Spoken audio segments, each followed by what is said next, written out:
Kaya that's why we're doing yung mga bubbles. Bago ako dumating dito, so yung mga, and then, mo, hindi mo maibugayin mo. Dahil hindi ka na warm up. Kailangan mo ng warm up pa. And then, dapat mo dahil sa diaphragm para ma-sustain. Kasi, dapat unti-unti natin ilalabas. So magagawa mo ba yun sa bahay? Sa bahay mo magagawa ba yun? Lakas-lakas sa unang hotel. Sige.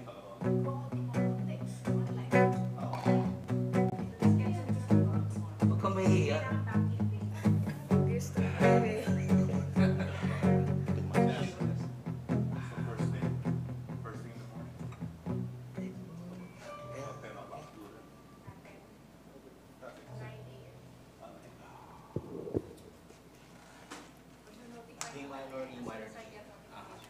Ilang araw daw? Hindi naman, is that immediate? Makukuha niya na kaagad yung ano? Kasi, na-register ko na siya, so verified rin pa. Okay. So, Convenient din. Mananatili sa'yo, lilim, matagpuan ka sa dakong lihim. Nakadikit.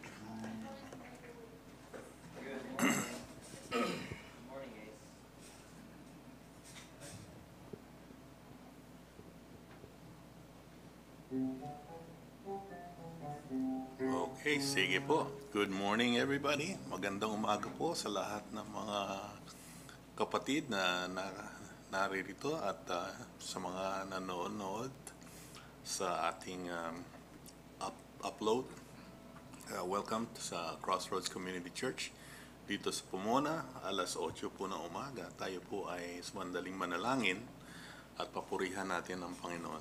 Panginoon, inaanyayahan ka namin at ang Espiritu Santo sa aming kalagitnaan ngayong umaga.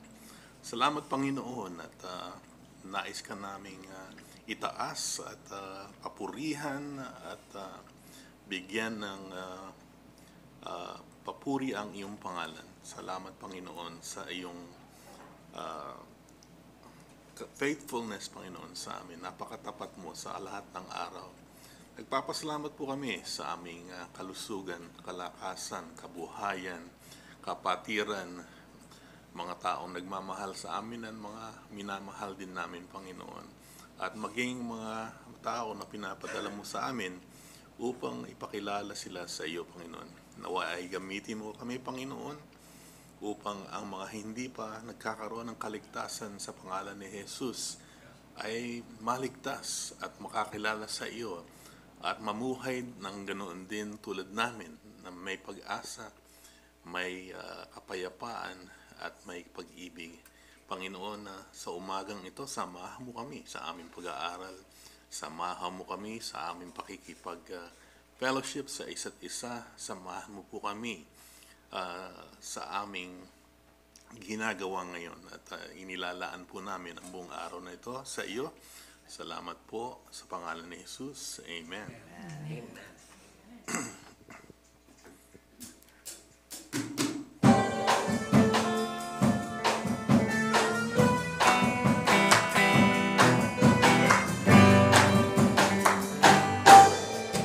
mula sa pagsikat hanggang sa paglubog ng araw, ang ngalan mo, Jesus, ay papupurihan.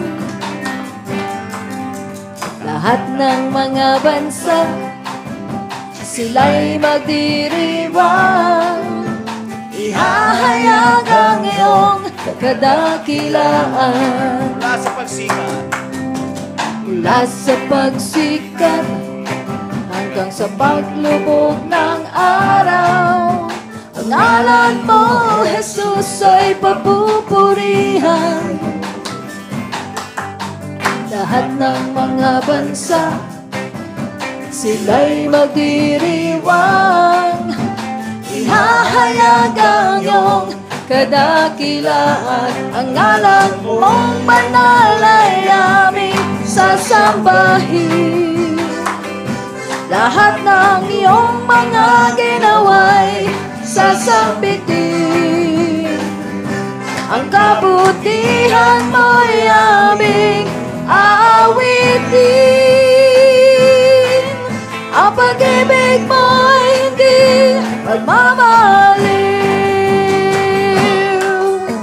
Mula sa pagsikat hanggang sa paglubog ng araw, ang ngalan mo, Jesus, ay papupurihan. Lahat ng mga bansa, sila'y magdiriwang. Ihahayag ang iyong kadakilaan. Ang ngalan mong banal ay aming sasambahin. Lahat ng iyong mga ginawa'y sasambitin. Ang kabutihan mo'y aming aawitin. Ang pag-ibig mo'y hindi magmamaliw. Ang ngalan mong banal ay aming sasambahin. Lahat ng iyong mga ginawa'y sasambitin. Ang kabutihan mo'y aming aawitin. Ang pag-ibig mo'y hindi magmamaliw. Mula sa pagsikat hanggang sa paglubog ng araw, ang ngalan mo, Jesus, ay papupurihan. Lahat ng mga bansa, sila'y magdiriwang. Ihahayag ang iyong kadakilaan. Ihahayag ang iyong kadakilaan.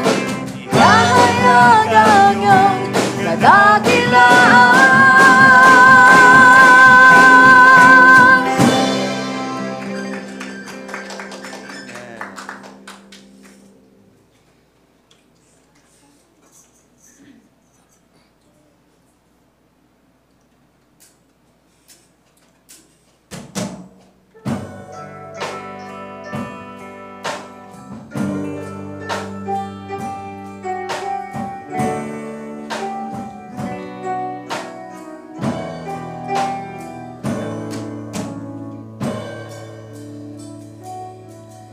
Katapatan mo, O Diyos, tunay at dakila.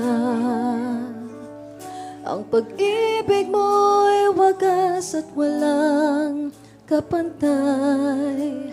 Sa aming puso, sa aming buhay, papurit pagsambay, iaalay.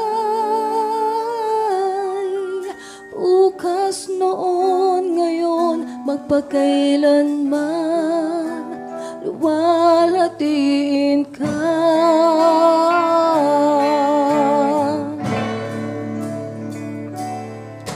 Katapatan mo, O Diyos, o ngaya't dakila. Ang pag-ibig mo'y wagas at walang kapantay. Sa aming puso, sa aming buhay, papurit pagsambay, iaalay. Bukas, noon, ngayon, magpakailanman, luwalhatiin ka.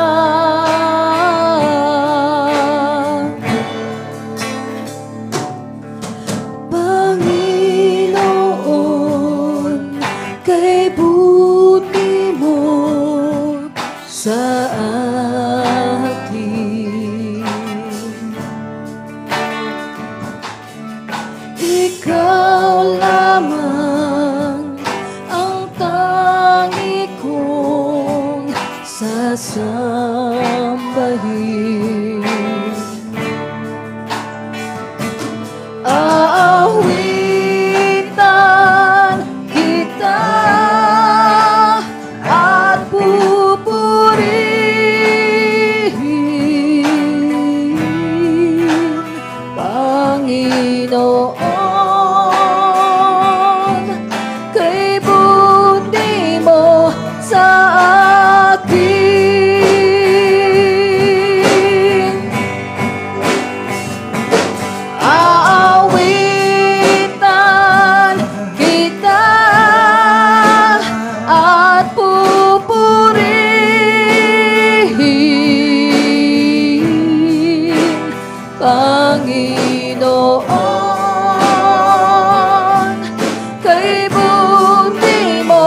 kagandahan mo ay pagmasdan, ang pag-ibig mo sa'king tugon. Kailan may di bababayaan, sa'yo lamang matatagpuan, sa'yo lamang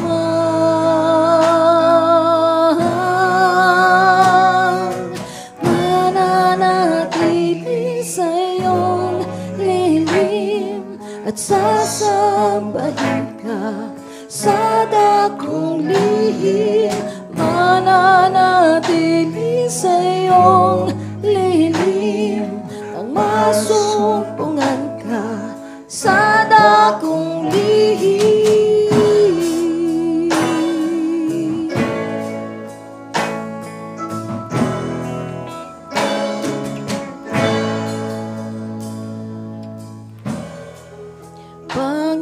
Panginoon, ang ngalan mo ay kalinga at sandigan ko, di nagbabago. Pangako mo, salita mo'y panghahawakan, sa'yo lamang matatagpuan, sa'yo lamang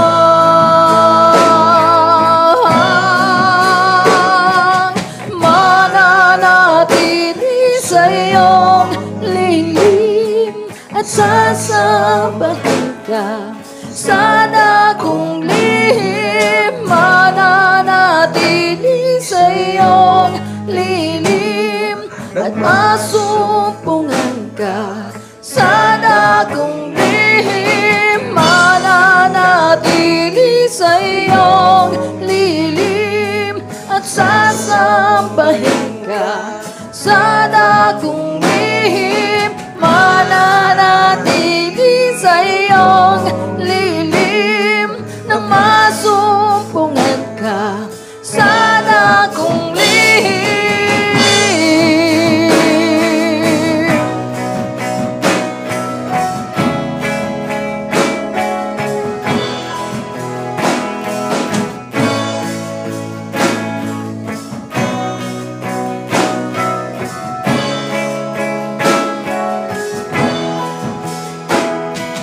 Ang pagpuri ko ay tanging sa'yo, sa'yo lamang iniaalay, o Panginoon.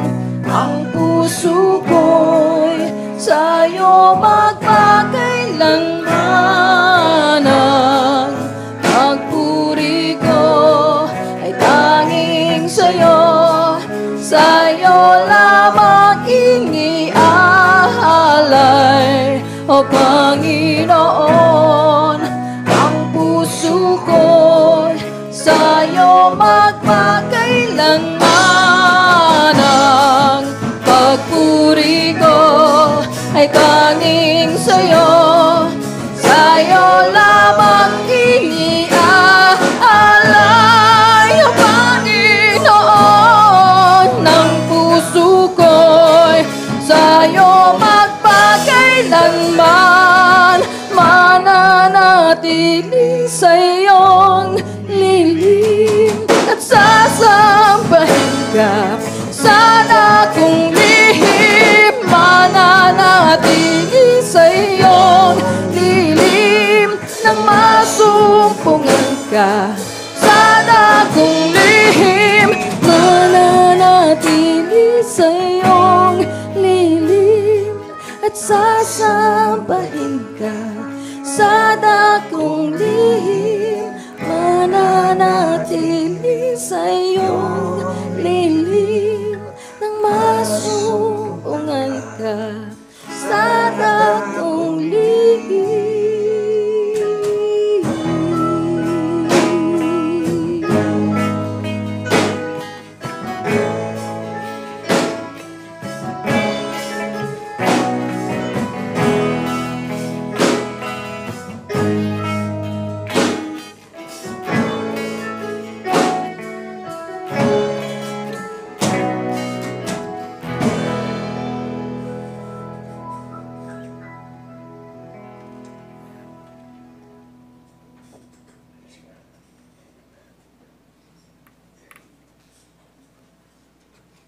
salamat mga kapatid. Very nice. Talagang top 10 sa akin yung kanta na yun eh. Okay. Parang napapaibig ka muli at muli. Amen. Amen. So magandang umaga mga kapatid at eto na naman tayo. At nakakatuwang isipin yung mga naririto pag first service ay mga taong mga naglilingkod na talaga sa Panginoon at nakakatanggap kayo ng dalawang pagpapakain sa umaga na ito at kung inyo iisipin talagang kailangan natin lahat yung salita ng Diyos upang mapatatag ang ating pananampalataya at pagtitiwala sa Kanya at ang maganda hindi natin nakikita in some way ginagamit ng Panginoon yung paglilingkod natin upang tayo rin ang unang makakain ng pagkain na inihahatag sa kanyang kainan. So, salamat sa Panginoon, Sige, kapatid, pakilagay muna tayo sa ating yan. Okay, sa pagpapatuloy natin ng ating pag-aaral ay makikita natin ang kalagayan ng ating inang bayan na Pilipinas masabaw. Lahat na Bulacan, Pampanga, saan-saan, may lubog, At hindi tayo makakapagsabi na tigang ang lupa sa Pilipinas, umaapaw. Pero pagkagantong nakikita natin, siyempre, ang dumarating sa ating puso ay takot. Kasi dumarating nga na hindi natin alam kung anong mangyayari bukas. Naglalakad silang ganyan, biglang-bigla, magkakatabi silang ganyan. Maaaring bigla na lang may mawala sa isa dyan. Yung pala nakatapak sa manhole, At diretsong nawala ng tuluyan. At sa aking palagay, hindi naman lahat ng mga tao na yan ay marunong lumangoy. Kaya lang nilalakasan na nga lang nila ang loob nila dahil pag nagtigil ka sa bahay, wala namang mailuluto, wala namang lugar na para magpahinga. So, ayan, lumilikas nga sila. Nilagyan ko po ng verse po doon, sabi po sa Awit 56:3, kapag ako'y natatakot, sa iyo ako'y magtitiwala. And I think yun po ang ating magiging parang kaisipan sa pag-aaral natin na sa unang Samuel chapter 28. Manalangin po muna tayo muli. Panginoon, bigyan mo po kami ng linaw ng kaisipan upang matanggap namin ang aral na aming tatalakayin ngayong umaga. Kayo po ang magbigay sa amin ng kakayahan na maipaloob sa aming espiritu at magamit po namin sa araw-araw. Lalo na po yung idea na ang pagtitiwala ay dapat namin ilagak sa iyo lamang. Panginoon, tulungan mo kami sa pangalan ni Jesus, ng aming dalangin. Amen. Kaya tumayo po tayo sa mandali at basahin po natin ang chapter 28, mga first 3 verses. Sige po, sabay-sabay po tayo. Nang panahon iyon, inihahanda ng mga Filisteo ang kanilang hukbong sandatahan upang digmain ang Israel.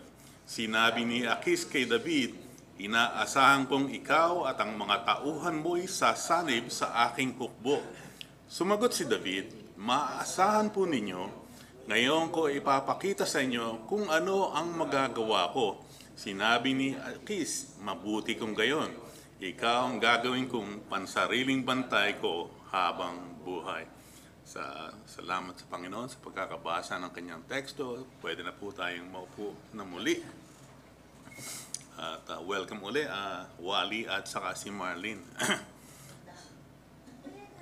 At saka si Dan,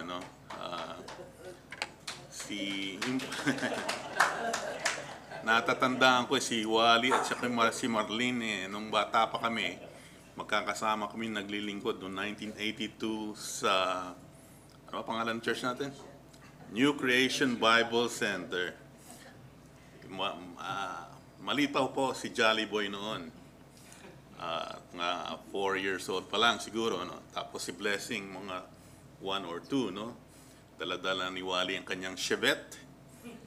na puti, na amoy panis na gatas.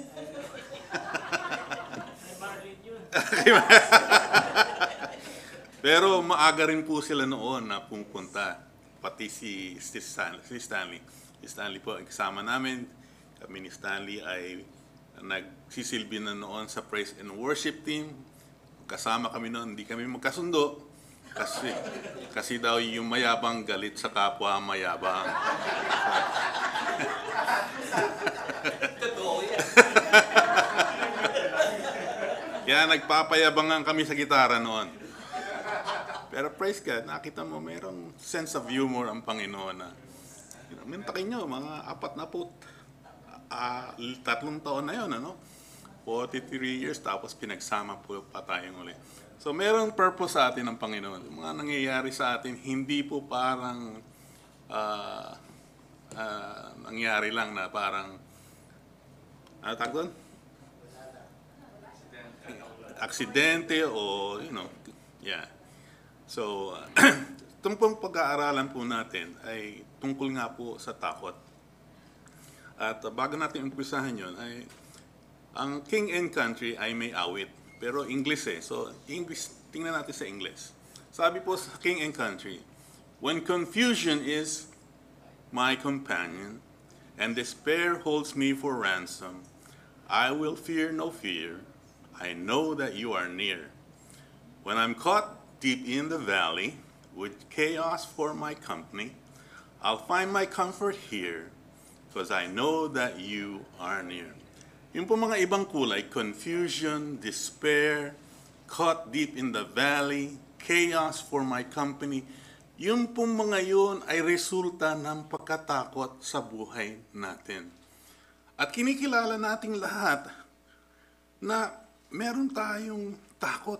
Yun po ay normal sa ating mga tao na may laman. Na lalong-lalo na pag wala tayong control sa ating sitwasyon at lalong-lalo na kung hindi natin alam o wala tayong kasiguraduhan sa pagdating ng kinabukasan. Kaya po, meron tayong kaguluhan, meron tayong despair, natatakot tayo na parang nawawalan tayo ng pag-asa, tapos para tayong nakalubog sa isang malalim na lugar, at tapos hindi po maayos ang ating kalagayan. Pero sabi po, sa kabila po ng mga bagay na yun, sinasabi po ng kanta, hindi ako maglalagak ng takot sapagkat alam ko na ang Diyos ay malapit sa akin. Magkakaroon ako ng comfort kasi nga ang Diyos ay malapit sa akin. So, titingnan natin sa kwento ng buhay sa 1 Samuel ni David at saka ni Saul kung ano nangyari sa kanya. Ito po ay 2 taong may karanasan sa Diyos. Si David, malalim ang karanasan niya sa Diyos. Si Saul, parang nagkaroon siya ng karanasan sa Diyos.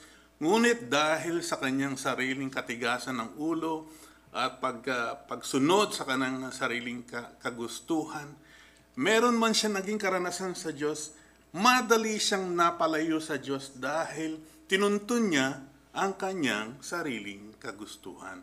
At pinatigas niya ang kanyang puso. So, unahin natin si David. Okay?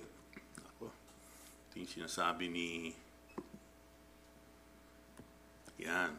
Chapter 27. Ito yung pinag-aralan natin last week nang nagturo si Pastor Ariel. Sabi nga ni Pastor Ariel, wala akong nakitang ukol sa sinabi tungkol sa Diyos sa chapter 27. Diba? Parang kwento ni Esther. Sa buong libro ni Esther, wala pong nabanggit na ang Diyos ay naroroon. Ang Diyos ay woven into the background of the story. Dito, ganun din po. Ang Diyos ay hindi naman nawawala eh. Kaso, hindi iniintindi ng mga karakter ng ang Diyos. Sabi po sa chapter 27, sinabi ni David sa kanyang sarili, Balang araw ay mahuhuli rin ako ni Saul kapag hindi ako umalis dito. Ang mabuti pa ay magtago na lang ako sa lupain ng mga Filisteo. Baka hindi na niya ako habulin kung hindi na niya ako makita sa lupain ng Israel. Ito na lamang ang paraan upang makaligtas ako sa kanya. Kaya isinama niya ang 600 niyang katauhan at nagpunta sila kay Akis na anak ni Maok at hari ng Gad. Noon pong kami ay nasa eskwelahan at meron kaming physical disabilities portion ng aming pag-aaral at meron kaming psych portion ng aming pag-aaral. Pupunta po kami sa ospital kung saan kami nakakakita ng mga orthopedic patients. Tapos pupunta rin kami sa mga ospital na may psychological problems. Ngayon po, sa psych na aming pinupuntahan, may ginagawa kaming evaluation. Sa evaluation po na yun, tinitingnan po namin ang tinatawag na content of thought. Yung pong, ano ba ang laging nasa salaman, nasa naisip ng taong merong mental illness na yun. Ngayon kung si David ay ating bibigyan ng evaluation, ano ba ang content of thought ni David? Ang kanyang content of thought is the thought of being caught. Yun po ay nakasalalay sa kanyang pagkatakot na baka siya ay patayin. Tapos, another content of thought is kailangan makaligtas ako doon, kaya meron siyang pag-iisip na kailangan tumakbo siya at umalis sa sitwasyon yon. Kung iisipin niyo, sa kanyang mga nakaraan na karanasan, totoo ba ang sinasabi ni David sa kanya ng kanyang utak na ito na lamang ang paraan upang ako ay makaligtas sa kanya? Yung ba lamang experience ni David sa kanyang relasyon sa Diyos na ang kanyang kaisa-isa na lang paraan upang makaligtas ay umalis? Tama ba ang pasya na siya ay tumuloy sa kalagitnaan ng mga kaaway ng Israel? Yun na lamang ay parang medyo baliw nga ang solusyon na yun. Pupunta ka sa, lalayuan mo yung isang kaaway mo para manirahan ka sa gitna ng mas marami pang kaaway na gusto rin pumatay sa iyo. Takot si David. Totoo. Walang pagkabanggit sa Diyos o pagsangguni sa Diyos sa chapter 27 ni David. Di tulad ng mga naunang kabanata tulad ng chapter 23. Sa chapter 23, sunod-sunod. At sumangguni si David sa Diyos. At sumangguni siyang muli. At ginamit ang ephod ni, sino ba yung pari doon? Yung sacerdote. So, panay ang sangguni ni David sa Diyos at ginagamit niya ang sacerdote na may suot na ephod. Kaya pansin-pansin na ano ang nangunguna ngayon kay David? Pagkatakot na nagtulot ng ika nga ni Moira de la Torre ay pagka-turete. Di ba ba? Na turete si David. Hindi na siya makapag-isip ng tama. Nabalitaan niyo ba na parang nag-uumpisa pa lang yata yung COVID sa San Fernando Valley o sa Santa Clarita, may isang engineer na natanggal sa trabaho. At dahil sa pag-iisip niya kung ano mangyayari sa kanyang bahay, sa kanyang kinabukasan, sa kanyang pamilya, ang naging solusyon niya ay pinatay niya ang kanyang asawa. Binaril niya yung kanyang 2 anak na naroroon. At saka siya nagpakamatay. Ang hindi niya lamang napatay ang isang anak niya na nasa college na umuwi, nakita patay na lamang silang lahat. Yung nga, only survivor ang anak na hindi umuwi. Lungkot isipin na mga taong dumarating sa dulo ng kanilang hangganan, ng kanilang mga pag-iisip na solusyon, ay naghahanap na lamang ng pinakamadaling paraan Ah, sabi nga, ang pagpapakamatay daw is a short-term solution to a long-term problem. Diba? Ang pinapakita sa atin dito ay kapag tayo ay napahiwalay sa Panginoon, parang napakadali natin makalimot at madali tayong sumuko sa mga bagay na dumarating sa ating mga problema. Nasukdol na tayo na mabuti pa ay mamatay na lamang ako. Marami akong gano'n na kakilala. Sabi niya, sana dumating na uli ang Panginoon. Sana mag-second coming na. Bakit naman kapatid? Ang dami ko kasing utang eh. Sana dumating na Panginoon. Hindi naman yun ang solusyon doon. Marami pang pagkakataon na yun ba? Tingnan naman natin si Saul. Si Saul, sabi po sa patay na noon si Samuel at pinagluksa siya ng buong Israel. Ito po ay chapter 28. Siya ay inilibing nila sa Rama, sa kanyang sariling bayan. Noon ay pinalayas na ni Saul ang mga sumasangguni sa espiritu ng mga namatay na at ang mga manghuhula. Ang mga Filisteo ay nagkampo sa Sunem at Saul naman ay sa Gilboa. Nanginig sa takot si Saul, lumakita niya ang hukbo ng mga Filisteo. Nang sumangguni siya kay Yahweh, hindi sumagot si Yahweh. Kahit sa pamamagitan ng panaginip, ni sa pamamagitan man ng Urim o ng mga propeta. Katuwa ng mga taong madalas managinip. Sabi nga ni Owen, napapanaginipan niya na ako. At pinagpipray niya na ako. Si Brenda rin, madalas din managinip yan. Si Owen, colored pa raw yung kanyang panaginip. Colored. High def. Si Brenda naman, English naman ang kanyang panaginip. Kaya nakakatuwa, no? Kanya-kanyang version. No? Makikita natin dito, takot din ang kinilalagyan ni Haring Saul. Wala na siyang matakbuhan na saserdote o pare. Kasi yung pinaka-close niyang pare ay si Samuel na ginagalang niya. Patay na dito si Samuel. Di ba, nung sinabi ng Panginoon na babawiin ko na ang kaharian kay Saul, umalis na si Samuel at bumalik na sa Gibeah ba?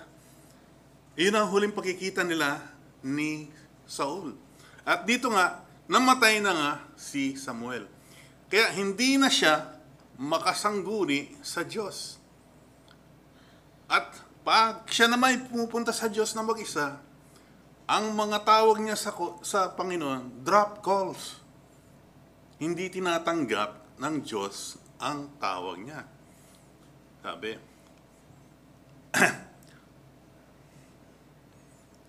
nang sumasangguni siya kay Yahweh, hindi sumagot si Yahweh kahit sa pamamagitan ng panaginip. Nakita mo? Block call na si Samuel. Hindi na nagre-ring ang telepono ng Diyos sa kanya kahit sa panaginip. Yun ang unang pinagmulan ng takot ni Samuel. Hindi na siya makasangguni sa Diyos. Ang pangalawang pinagmulan ng takot ni Samuel, Saul. Tama kayo. Itingnan ko lang kung nakikinig kayo. Mahusay kayo. Good job. Good job. Pero 2 beses niyo na ako kinurek no? Ako ang hindi good job. Okay.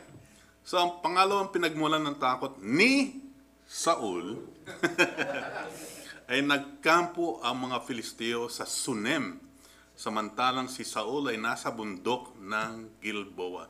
Tingnan nga natin, aktin nyo sa dulo na yun, yung pong Endor at saka Shunem magkatabi, tapos sa south lang noon po ay ang Gibeah. Ang approximate distance between Shunem and Gilboa is about 6 miles lang. Ang dali nun. Kung mabilis tumakbo yung kabayo mo, wala pang 5 minuto yun. Diba? Ang dami ng mga Filisteo ay hindi binanggit sa chapter 28. Pero maaaring libo-libo sila dahil naging matindi ang pagkatakot ni Saul at nanginginig pa, di ba? Ang lugar daw na kinaroroonan ng mga Filisteo ay lupa na patag. At dahil patag ito, mapapag-maniobra nila ng ayos ang kanilang mga kurwahe. Meron na po silang chariots.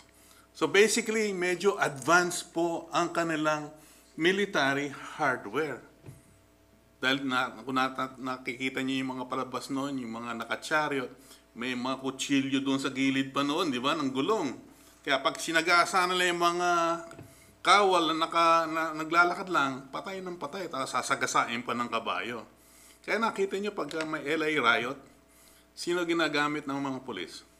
Yung mga pulis na nangangabayo. Kasi hindi nila pwedeng maharangan yung kabayo, di ba? So, naharangan din ng mga Filisteo ang pagdaloy ng kalakal papunta sa mga Israelita. So, anong tawag po doon ay they lay siege to where Saul went. Wala pong going in na karagdagan, wala pong going out na karagdagan. Okay. At naalis nila ang paglamang ng Israel na makidigma sa hindi burol na lugar. Kapag may kawal ka, mas magaling pagka burol. Dahil hindi makakatakbo yung chariot kung saan-saan eh. Kaya na-equalize po ang nangyari.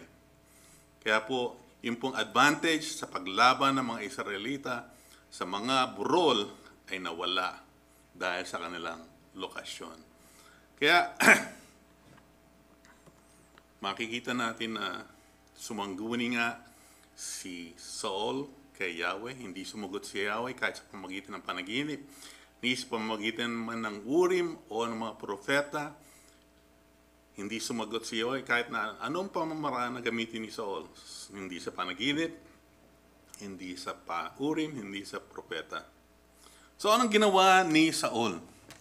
Ang sabi nga po sa English, desperate times call for desperate measures. Eto na. Eagles na tayo ngayon, Eagles. Desperado. Kaya nga sabi, why don't you come to your senses? Yeah, walang sense yung ginagawa mo di ba? Kasi desperado ka na. Noong ako'y consultant pa, may mga pinupuntahan po kung mga bahay na nag-aalaga ng mga physically disabled ng mga adults. Yung mga taong na nagtatrabaho po doon sa mga gantong mga ICF homes, yung mga community facilities na to, mga Pilipino. Ang may-ari ng mga yon, Pilipino rin. At karaniwan nagtatrabaho sa mga care facilities na to ay mga Pilipino na walang papel. Bakit ko nasabi yun? Kasi po noon, pagka nagtrabaho ka sa care facility niya, bahay po yun, nag-aalaga, may 6 silang alaga doon. Tapos, doon na rin sila nakatira, doon sila nakakakain ng libre, at pahig ang gobyerno na kahit 1,800 lang ang sweldo nila, kinakalculate na rin ng gobyerno na parang kinita mo na rin dahil nalibre ka ng tirahan, nalibre ka ng pagkain. Kaso, nung mga bandang huli pa noon, na-demanda po yung mga may-ari ng mga bahay na yun kasi sabi, pinagtatrabaho nyo ng extra yung mga taong nakatira dyan kahit off na sila. Kasi nga, totoo naman nga. Sasabihin ng may-ari, nandiyan ka na rin lang, pakilinis mo na itong ganito. Habang nagpapahinga ka, gawin mo itong ganoon. So basically, balik tayo sa kwento ko, no? Layo, no? Naalala ko isang Pilipina na caregiver. Nasa isang facility na consultant ako. Tinanong niya ako habang tatrabaho ko, sabi niya, Kuya, okay ba napakasalan ko tong Amerikano na nanliligaw sa akin. Sabi ko, may gusto ka ba? Ngumiti lang siya, no? Ay ko, so medyo napansin ko, hindi yun ang dapat na tanong ko. Sabi ko, kung ikaw ba ay nasa Pilipinas, maiisip mo bang pakasalan yung Amerikano na yon? Sabi niya, hindi po siguro. Sabi ko, bakit? Hindi siya sumagot, siguro. Siguro dahil kailangan mo lang ay papel. Yun kako ang naiba. Sabi ko, pagka ganyan ang ginawa mo, para kang kumakapit sa patalim. Hindi ayos na desisyon yan. Ang desisyon mo ay economical at financial. Hindi walang emotional na portion yun. So, makikita natin na yung pagka-desperado ka, ay gumagawa ka ng mga desperadong bagay,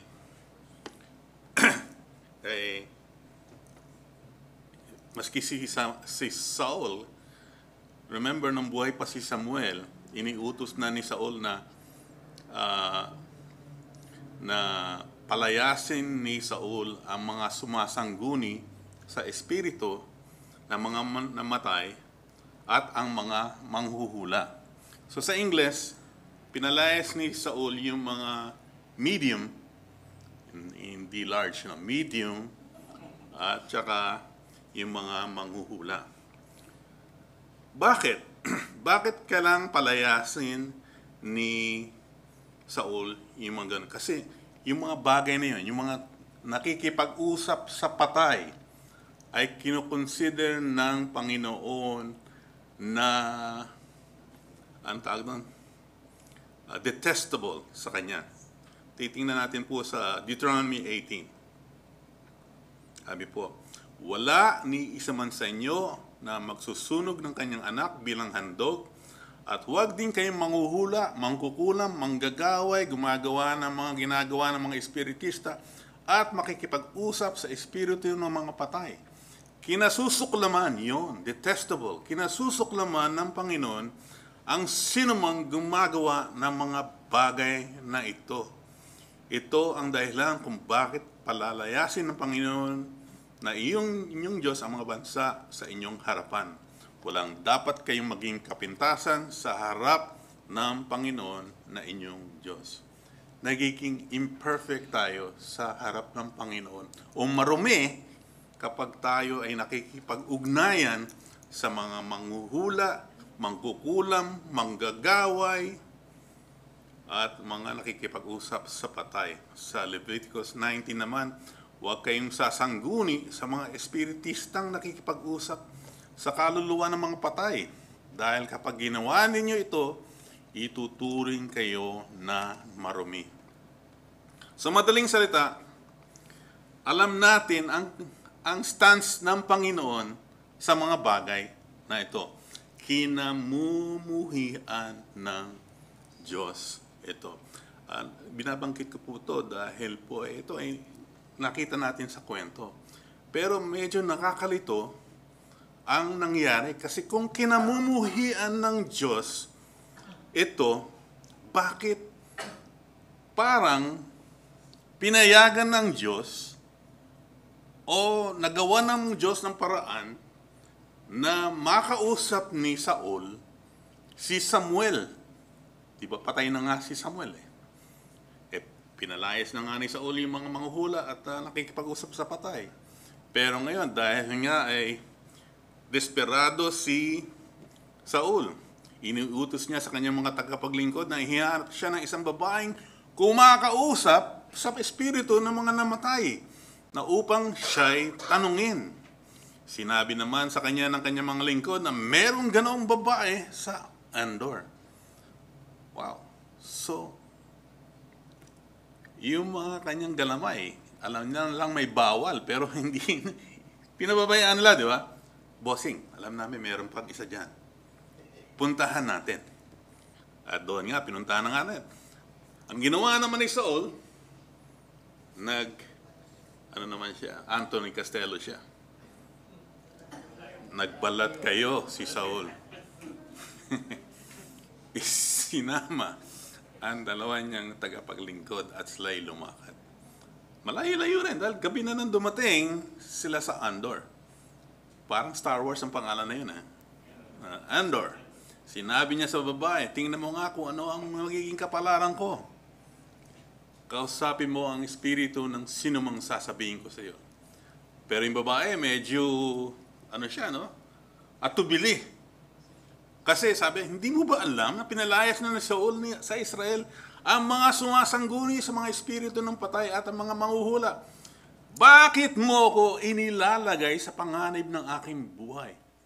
Pero ito ang ginawa. Again, desperate measure. Nangako si Saul sa pangalan pa ng Diyos. Gumawa na siya ng bagay na kinumumuhian ng Diyos.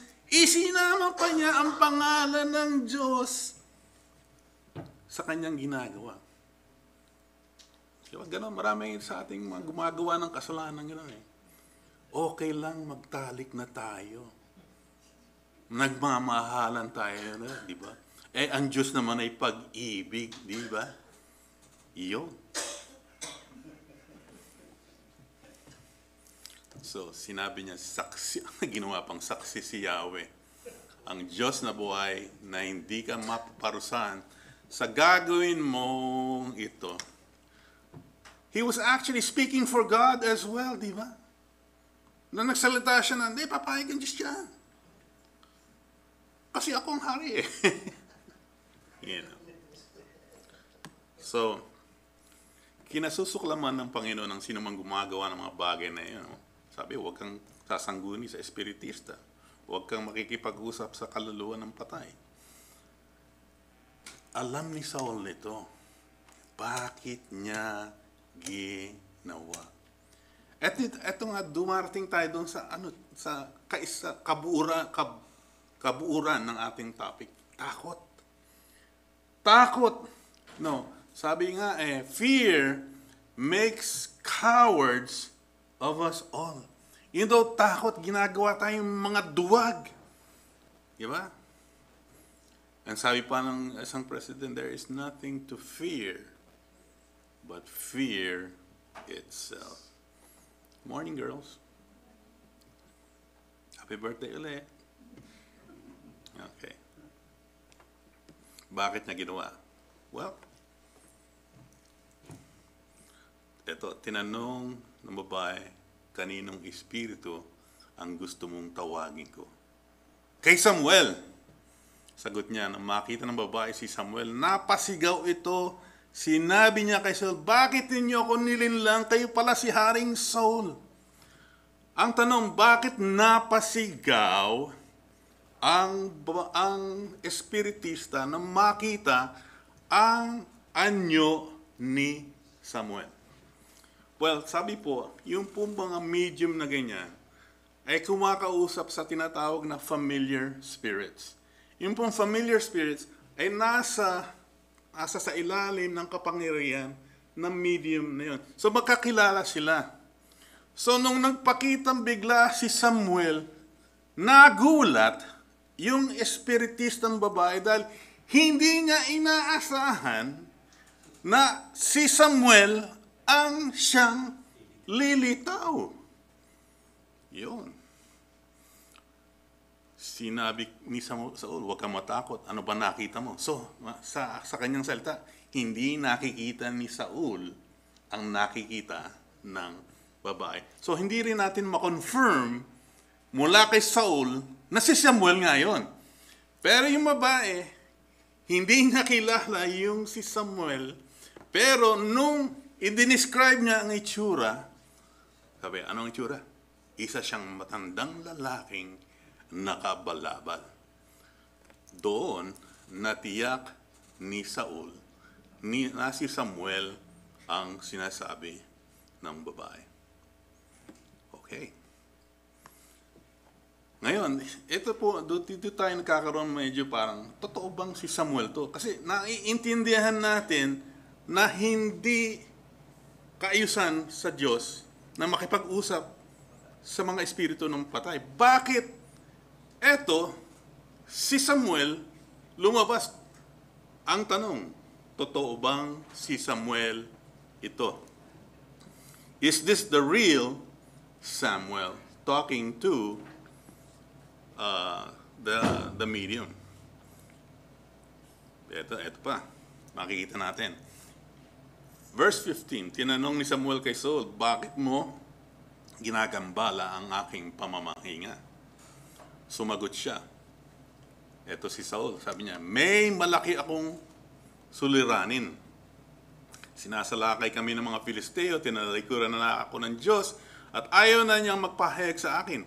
Maging sa mga propeta o sa mga panaginip. Ipinatawag nga kita upang tinanong kung ano ang dapat kong gawin. Alam niyo, nung bata pa ako, napag-uusapan na namin ito na, nakakabalik ba ang patay para kumuusap sa mga buhay? You know? Tingnan natin itong isang kwento sa Biblia para malaman natin kung totoong si Samuel to. Kasi hindi ko matitiyak sa inyo sa araw na ito. But anyway, sabi po sa Luke 16, ito po yung mayaman at saka si Lazaro. Natatandaan niyo yung kwento na yun? Yung po si Lazaro, mahirap lamang po ito at hindi magandang buhay niya. Tapos nung mamatay siya, si Lazaro ay pumunta sa bosom ni Abraham at yung pumayaman ay pumunta sa Sheol. Sa Bible po, sa lumang tipan, yung pong Sheol at saka bosom ni Abraham ay magkakatanawan lang. Meron lang pong isang pagitan sa kanila, kaya hindi sila magkakasama. So, sabi po ng mayaman, ang hirap dito, may dagat-dagatang apoy. Pwede ba, Abraham, padala mo si Lazaro at lagyan niya ng tubig ang aking labi? Sabi ni Abraham, hindi na pwede. Tapos, nung sinabi nila Abraham na hindi pa pwede, eto na naman ang request ng mayaman. Sanabi na ng mayaman, kung ganoon, amang Abraham, makikiusap ako na papuntahin ninyo si Lazaro sa bahay ng aking ama para bigyan ng babala ang 5 kong kapatid na lalaki tungkol sa lugar na ito ng paghihirap nang hindi sila mapunta dito. Sumagot si Abraham, nasa kanila ang sinulat ni Moses at ang mga propeta dapat nilang pakinggan ang mga iyon. Sumagot ang mayaman, hindi po sila makikinig doon, amang Abraham. Pero kung may patay na mabubuhay, if there's a dead person that will come to life and will go to their house, pupunta sa kanila, they will repent. Ano sinabi ni Abraham? Pero sabi ni Abraham, kung ayaw nilang makinig sa mga isinulat ni Moises at mga propeta, hindi rin sila maniniwala kahit may patay pa na muling mabuhay at mangaral sa kanila. So in this instance, ano ang stance ng Panginoon sa patay na babalik para kausapin ng buhay? Yes or no? No, di ba? It's a definite no. Kaya po, madalang sa atin, nakakakita ng mga kamag-anak natin na namatay na bumalik at kinausap tayo. Di ba? Inaasahan ko noon, matay nanay ko, babalikan ako eh. Hindi. Dahil marami pang pangaral na kulang sa akin eh.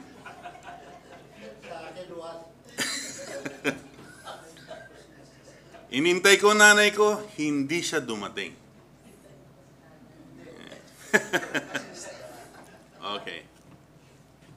Pero, may ibang pagkakataon sa Biblia na ibinalik naman ng Diyos si Moses at si Elijah. Tingnan po natin, Matthew 17. Pagkairaan ng 6 na araw, isinama ni Jesus sina Pedro at magkakapatid na Santiago at Juan sa isang mataas na bundok nang sila lang. At habang nakatingin sila kay Jesus, nagbago ang kanyang anyo, nagliwanag na parang araw ang kanyang muka, at ang damit niya ay naging puting-puti na parang liwanag. Bigla nila nakita sina Moises at Elias na nakikipag-usap kay Jesus. Sinabi ni Pedro kay Jesus, Panginoon, mabuti narito kami. Kung gusto niyo po, gagawa kami ng 3 kubol. Para altar yun. Isa para sa inyo, isa para kay Moses, at isa para kay Elias. Habang nagsasalita pa si Pedro, nabalot sila ng nakakasilaw na ulap At may tinig silang narinig mula sa ulap at nagsabing, ito ang minamahal kong anak na lubos kong kinalulugdan. Pakinggan ninyo siya. So, instance, napatay, pero hindi naman nila kinausap yung mga buhay. Ang kinausap nila ang nabuhay na muli na si Jesus. At sinabi naman ng Diyos na ito ang minamahal, this is my beloved Son, in whom I am well pleased. Listen to Him. Okay, so, ano pagkakaiba nito? Dito sa instance ni Elias at saka ni Moises, wala nang pong medium na ginamit dito. Pero it is still an instance na bumalik ang patay at nakita ng mga buhay. Ito lang po masasabi ko doon sa pangyayaring ito. Ang ating Panginoon ay sovereign. Gagawin niya ang kanyang gagawin. Pero pinamulat niya sa atin, ayaw nang gumamit tayo ng mga manghuhula, nakikipag-usap sa patay, upang humingi ng informasyon. Sapagkat, sinabi na nga ni Jesus, I am the way, the truth, and the life. No one comes to the Father but by me. If we need to get information from God or from somebody, we have to go to the Bible. We have to go to Jesus in prayer. And those are the things that we should go to, not some other dark medium. So,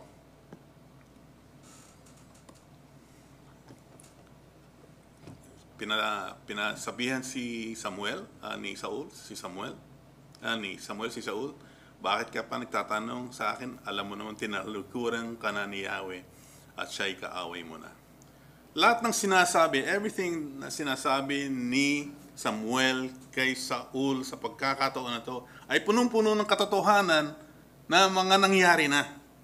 It's just a validation nung kung ano ang sinasabi sa kanya ng Panginoon. Hindi mo sinunod ang kanyang utos na lipulin ang mga Amalekita, kaya ginawa niya ito sa iyo. Ikaw at ang buong Israel ay bibigyan ni Yahweh sa kamay ng mga Filisteo. Bukas, ikaw at ang iyong mga anak ay mamamatay rin sapagkat niloob na ni Yahweh na mahulog kayo sa kamay ng mga Filisteo. Makikita natin na tinutuloy o pinatotohanan ng anyo na to ni Samuel ang hatol kay Saul ng Diyos. Okay. So, again, familiar spirits ba to o talagang pinayagan ng Panginoon?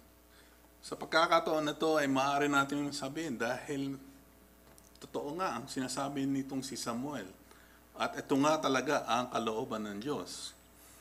Sa pagkakataon na ito ay masasabi natin na maaring ito nga ay pinayagan ng Diyos. Kahit na hindi ito ang standard na dapat natin gawin upang magkaroon ng kaalaman galing sa Diyos. Okay? So, kung naniniwala tayo na hindi si Samuel yon, maari din naman. Kasi nga sinabi, bakit ba nanggaling sa lupa yung espiritu? Bakit si Saul hindi niya nakita? So, pero again, I leave that up to you. Hindi po ito ang major doctrine na ating inaano. But kailangan lang natin tingnan yung mga nangyari sa Bible. Nagpakita naman si Moises at si Elias. So, okay, well.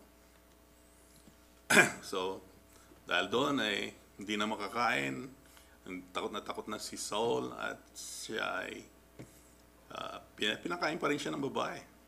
Mabait sa kanya yung espiritista niya. Dito ay nakita na ni Saul na may tuldok na ang buhay niya. Period na buhay niya, di ba? Alam niyo, mamamatay siya. Ito naman ang gusto kong pag-isipan ninyo. Kung si Saul kaya ay nagsisi, may pagkakataon pa kaya siyang hindi siya namatay sa digmaan sa kinabukasan? Ano sa palagay ninyo? Yun. Yun ang iiwanan ko sa inyong mga palaisipan. Pero sa akin, sabi nga, God is faithful and just to forgive us of our sins. So, kailangan talaga yan magsisi tayo. God just wants to bring us back and have that relationship with Him. Pero, again, nakita niyo, up to the end, pinatigasan ni Saul ang kanyang puso at hindi niya na sinubukan kausapin pa ang Diyos. Okay. So, again, takot ang atin. So, ano ang ating mapupulot sa 1 Samuel 28? Sabi po, makikita natin na huwag tayong umasa sa ating mga sariling kakayahan, lalong-lalo na pagka tayo ay may problema at natatakot. Kasi nga si Paul naman, Saul din to, no? 3 beses ako nakiusap sa Panginoon na alisin ito sa akin, yung thorn of the flesh niya. Ngunit sinabi ng Panginoon sa akin, sapat na sa iyo ang aking biyaya dahil ang kapangyarihan ko'y nakikita sa iyong kahinaan. Kaya buong galak kong ipinagmamalaki ang aking kahinaan nang sa ganon ay lagi kong maranasan ang kapangyarihan ng Panginoon. Okay.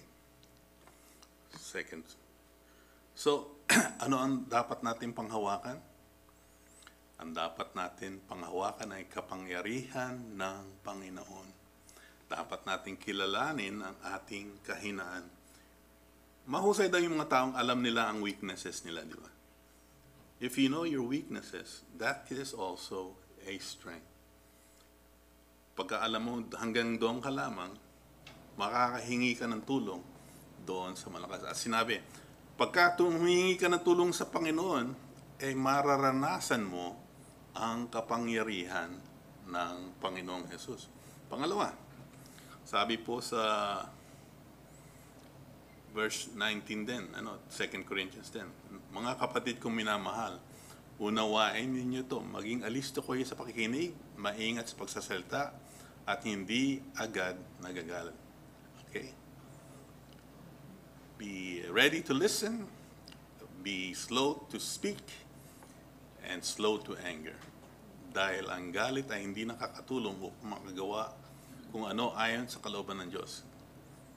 Kaya talikuran ninyo ang masasamang asal, mapagkumbabang tanggapin ninyo ang salitang itananim sa inyo ng puso. At ito ay may kakayahang magligtas sa inyo. So, mali pala yun. Ito pala, Exodus 4. Sinabi ni Jesus, Panginoon, hindi po ako magaling magsalita. Mula sa inyo, mula noon, hirap na ako magsalita. Kahit na ngayon nakikipag-usap kayo sa akin, pautal-atal akong nagsasalita. Si Moses, kinikilala niyang bulol siya. Di po ba? Pero, ginamit naman niya ang kanyang kainahaan para iwasan yung utos sa kanya ng Panginoon. Ano sabi ng Panginoon? Sinabi sa kanya ng Panginoon, sino bang gumagawa ng bibig ng tao? Sino ba may kakayahang gawing bingi o pipi? Sino ba ang nagdidesisyon na makakakita o mabubulag siya? Hindi ba ako ang Panginoon? Kaya lumakad ka dahil tutulungan kita sa pagsasalita at ituturo ko sa iyo ang mga sasabihin mo. Sa ating kwento, kailangan nating makilala sino ang may kakayahan. Huwag niyo isipin kayo lagi ang last person. Pagka nakilala natin sino may kakayahan, sabi ng Diyos, tutulungan kita. Either sa pagsasalita, sa pag-resolve ng problema mo, o kaya kung ano man yun, kung relasyon man yun. So, sabi rin po sa 2 Peter 1, ang kapangyarihan ng Diyos ang nagbigay sa atin ng lahat ng kailangan natin para mamuhay na may kabanalan. Ito ang sa pamamagitan ng pagkakakilala natin sa Kanya na tumawag sa atin. Tinawag niya tayo sa pamamagitan ng kapangyarihan niya at kabutihan. So what is the lesson that we should learn? We should always, lagi tayong umasa sa kapangyarihan ng Diyos. Makikita natin, nung tinalikuran ni David ang kapangyarihan ng Panginoon at pagsangguni sa Panginoon, nagka-warde-warde, naging torete ang buhay niya. Si Saul man, talagang hindi na siya makinig sa Panginoon, ay naging sanhi ng pagkalagot ng kanyang buhay na madali at pagkaputol ng kanyang relasyon sa Diyos. Amen? Okay, so let's pray. Panginoon, nagpapasalamat po kami sa inyo. Medyo mahaba ang aming pag-aaral ngayon, Panginoon, at meron po kaming napag-usapan na hindi po may katiyakan sa amin. Pero Panginoon, alam po namin na pwede mong gamitin ng mga ganitong bagay upang patunayan ang kapangyarihan mo sa amin. At Panginoon, hindi nawa maging kaguluhan sa amin yung pong bagay na yun na papakita ni Samuel kay Saul. Sapagkat nakikita rin po namin na ginagamit mo rin to at hindi naman din po nakakabawas kung hindi kami maniniwala na si Samuel nga yun sa kwento na to. Kaya Panginoon, we thank you, we praise you, in Jesus' name we pray. Amen.